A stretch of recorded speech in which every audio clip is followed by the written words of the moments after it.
2025년은 을사년으로 60간지의 42번째인 청색의 을과 뱀을 의미하는 살을 상징하며 푸른 뱀의 해, 즉 청사의 해이다. 개띠는 오행으로 술토에 해당하여 2025년 을사년의 천살이라는 특별한 기운을 품게 된다. 이 기운은 갑술생, 병술생, 무술생, 경술생, 임술생에 태어난 사람이라면 2025년에 반드시 만들어내는 신살이다. 천살이란 12신살 중 하나로 이름에 죽일 살이 들어가 있어서 다소 두려움을 느낄 수 있으나 크게 염려할 필요는 없다. 사주명리학은 계절의 변화와 천문학에 따른 깊은 이해를 바탕으로 두고 있으며 그 본질 속에는 반복되는 주기성을 갖는다는 의미를 내포하고 있다. 즉, 사주란 반복되는 주기에 따른 고찰인 것이다. 이처럼 현재 내가 어떠한 큰 흐름 속에 있는지를 직관적으로 이해하는 데 의미를 두고 현재 내가 처한 환경 속에서 할 수 있는 지혜로운 행동과 피해야 할 행동을 알아두는 것이 매우 중요하다.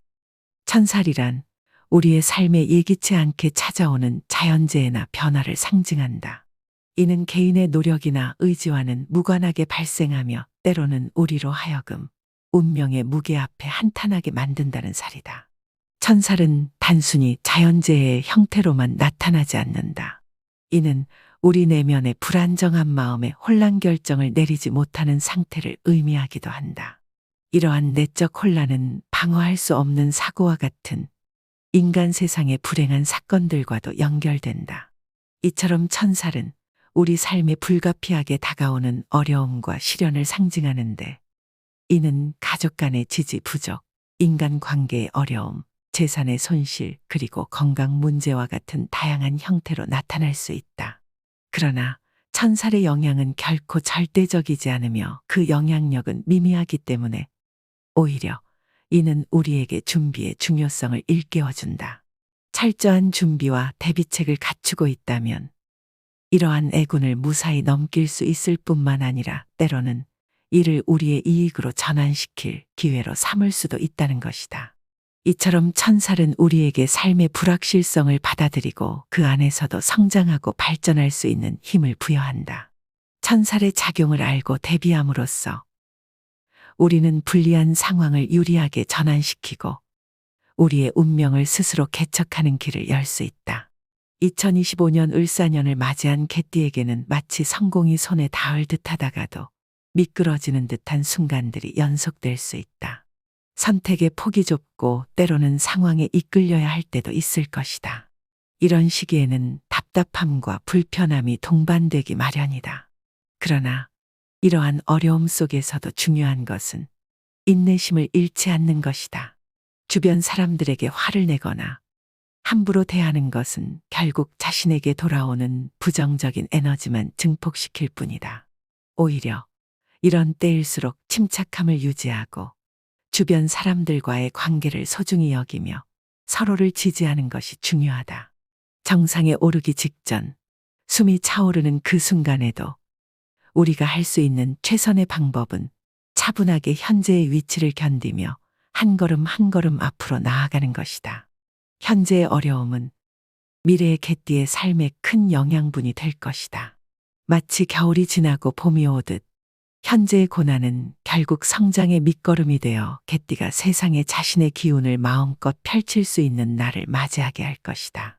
그렇다면 올해 이런 개띠의 천사를 활용하여 상승의 기운을 탈 수 있는 방법은 없을까?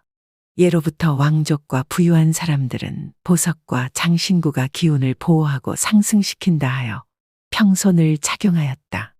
그러나 보석의 제대로 된 사용법과 자신의 기운에 맞는 것을 고르는 방법을 몰라 대부분 잘못 사용하고 있으며 이로 인해 그 효과를 제대로 누리지 못하고 오히려 화를 당하고 있는 분들도 많을 것이다.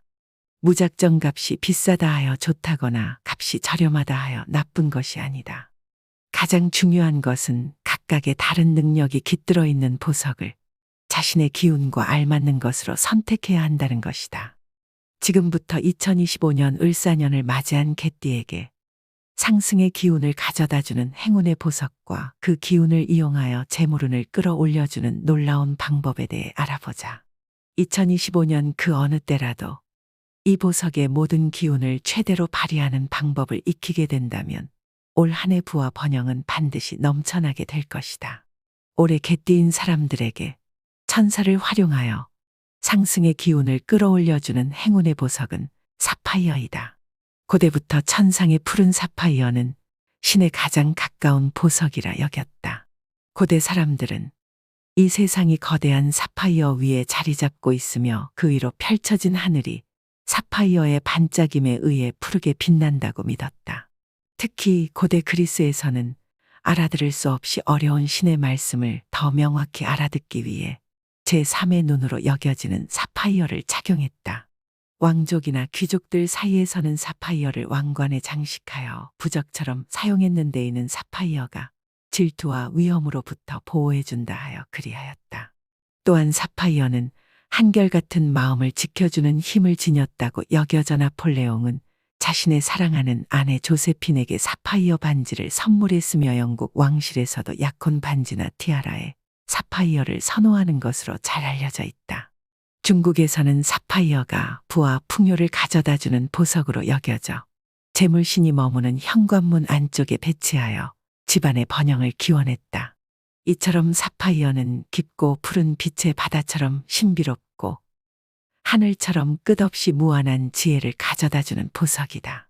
사파이어는 지성을 강화하고 사파이어의 차분한 파란색은 개띠 사람들에게 집중력과 지성을 높여주는 힘이 있다고 여겨진다. 사파이어는 개띠 사람들이 목표를 향해 나아가는 의지를 굳건히 하고 모든 유혹에 휩쓸리지 않도록 도와주는 강력한 힘을 가졌다. 또한 사파이어는 개띠 사람들의 직관을 향상시켜 좋은 기회를 잡을 수 있게 해주며 살아가는 데 있어 중요한 순간에 승부를 걸어야 하는 개띠 사람들에게 행운의 부적이 될 것이다. 사파이어의 빛은 개띠 사람들의 길을 밝혀주고 개띠 사람들의 내면 깊은 곳에서부터 용기와 지혜를 불어넣어 줄 것이다. 이처럼 사파이어는 개띠 사람들이 자신의 날개를 마음껏 펼치고 큰 행운을 맞이할 힘을 부여해 준다. 이 행운의 보석 사파이어는 그 자체로도 개띠의 몸에 기운을 불어넣을 수도 있지만 금과 함께 착용하게 되면 그 힘이 더욱 크게 발휘된다. 옛 기록들을 살펴보면 금을 태양과 같이 빛을 불어넣는 귀중한 장신구라 하여 자신의 기운을 상승시키고 보호하기 위해 늘 착용하고 다니셨다. 금은 단순히 물질적 가치를 넘어서 재물운과 건강운을 강화해주며 기와 운을 조화롭게 하는 풍수적 의미를 지니고 있었기 때문이다. 특히 반지나 목걸이, 귀걸이와 같은 장신구를 갑오로 여기시며 대를 이어 후손들에게 물려주는 것을 집안의 전통으로 삼기도 했다. 이러한 금은 특히 왜소하신 분이나 양기가 약해지시는 중년 이후의 분들에게 최고의 풍수 도구라고 전해지는데 이는 금이 체내의 기를 조절하고 생명력을 불어넣는 데 탁월한 효과가 있기 때문이다. 그렇다면 이 행운의 보석을 반지, 귀걸이, 목걸이로 활용하여 개띠의 약해진 기운을 강화하고 운을 상승시킬 수 있을까? 놀랍게도 풍수하게 개띠의 건강운과 재물운을 상승시켜주는 간단한 방법이 전해진다. 이 방법을 익힌다면 2025년 을사년에 큰 부를 축적할 수 있을 것이다. 첫 번째, 건강운을 살리는 반지 착용법이다. 예로부터 풍수학에서는 손은 인체의 축소판이라 여기며 손가락의 형태와 혈액순환의 정도를 통해 건강의 이상 징후를 읽어냈다. 이런 지혜는 현대 한의학에서도 그 가치를 인정받고 있다. 그러나 일상에서 매번 침술과 같은 치료를 자주 받는 것은 현실적으로 어려운 일이다. 이에 풍수학에서는 금반지를 착용함으로써 약해진 부위의 기를 보호하고 안정화할 수 있다고 말한다. 간이 약하여 늘 피곤하신 분, 심장이 약하여 혈액순환이 잘 되지 않으시는 분, 위와 장이 약하여 자주 체하고 속이 더부룩하신 분, 기관지가 약해 감기에 자주 걸리고 비염을 달고 사시는 분, 신장이 약하여 소변에 거품이 생기시는 분, 이러한 증상들을 가지고 계신 분들은 지금부터 알려드리는 반지 착용법을 통해 건강을 회복할 수 있을 것이다. 만약 간 기능이 약해 항상 피로를 느끼는 분이라면 엄지손가락에 금반지를 착용하는 것이 좋다. 엄지는 5손가락 중 가장 굵고 강한 기운을 가지고 있어 아주 가느다란 실반지로 기운을 중화해 주는 것이 좋다. 만약 심장이 약해 자주 놀라거나 혈액순환이 잘 안 되는 분이라면 검지에 금반지를 착용하면 좋고 실반지로 착용하는 것이 더 좋다. 검지는 심장과 연결되어 있으며 실반지를 착용함으로써 심장의 기운을 조화롭게 한다. 위장이 약하여 소화가 잘 되지 않는 분이라면 중지에 금반지를 착용하시는 것이 좋다. 이 역시 실반지를 착용하는 것이 더 좋다. 중지는 위장과 연결되어 있으며 금으로 된 실반지는 소화 기능을 원활하게 하는 데 도움을 줄 것이다. 폐나 기관지가 약해 호흡기 질환을 달고 사시는 분이라면 약지에 금반지를 착용하면 좋다. 약지는 다른 손가락보다 덜 사용되어 근육이 적고 기운이 약하기 때문에 조금 굵은 금반지로 기운을 보강하는 것이 좋다. 마지막으로 신장이 약하여 소변에 거품이 생기는 분이라면 새끼손가락에 조금 굵은 금반지를 착용하시는 것이 좋다. 새끼손가락은 신장과 연결되어 있으며 굵은 금반지는 신장 기능을 강화하는 데 도움을 준다. 이처럼 금반지를 착용하는 것은 풍수학적으로 건강을 도모하고 기운을 조화롭게 하는 데 큰 도움이 된다. 각 손가락에 맞는 금반지를 착용함으로써 우리는 자연의 기운을 끌어들이고 몸과 마음의 균형을 이루며 건강을 유지할 수 있다. 두 번째, 재물운의 상승을 위한 반지 착용법이다. 반지는 풍수학에서 중요한 의미를 가지며 긍정적인 기운을 불러일으키기 때문에 항상 착용하는 게 좋다. 이는 남자와 여자 모두에게 해당되는 이야기이다. 재물운의 상승을 위해 착용하는 반지의 경우 반지의 굵기보다는 반지가 가진 의미와 자신에게 맞는 기운을 더 중요하게 본다. 풍수학에서 손가락은 개인의 기와 운명에 깊은 영향을 미칠 수 있는 신체 부위로 여겨진다. 손가락으로 성취운을 판단하는 기준으로 사용되기도 한다. 특히 약지는 풍수학에서 중요한 의미를 지니는데 이는 약지가 모든 손가락의 근육과 연결되어 있어 다른 손가락의 움직임을 조화롭게 만드는 화합의 손가락으로 여겨지기 때문에 그러하다. 그래서 약지는 모든 기운이 모이는 곳이며 번영운과 재물운을 살려주는 곳이라 하는 것이다. 또한 반지를 착용하는 손은 주로 사용하지 않는 손에 착용하는 것이 좋은데 이는 기의 흐름을 방해하지 않고 자연스럽게 조화를 이루게 한다. 오른손잡이는 왼손에, 왼손잡이는 오른손에 반지를 착용하는 것이 바람직하다. 그러니 집안의 번영을 얻고 재물운을 높이고 싶다면 약지에 금반지를 착용해야 한다. 그리하면 약지에 모인 기운들이 끊임없이 흘러나와 재물운을 끝없이 상승하도록 도와줄 것이다. 세 번째, 귀걸이는 운을 만드는 아주 중요한 풍수도구이다. 나이가 들수록 귀걸이를 착용하는 것이 번거로울 수 있지만 귀걸이가 나의 재물운을 증진시키는데 큰 역할을 한다는 사실을 꼭 인지해야 한다. 전통적으로 귀가 큰 사람은 재물운이 좋다고 여겨져 왔는데 이는 귀가 부와 성취의 에너지를 끌어들이는 곳이기 때문이다. 따라서 귀걸이는 이러한 귀를 자극하여 에너지를 활성화하는 데 매우 효과적인 풍수도구로 작용할 수 있다.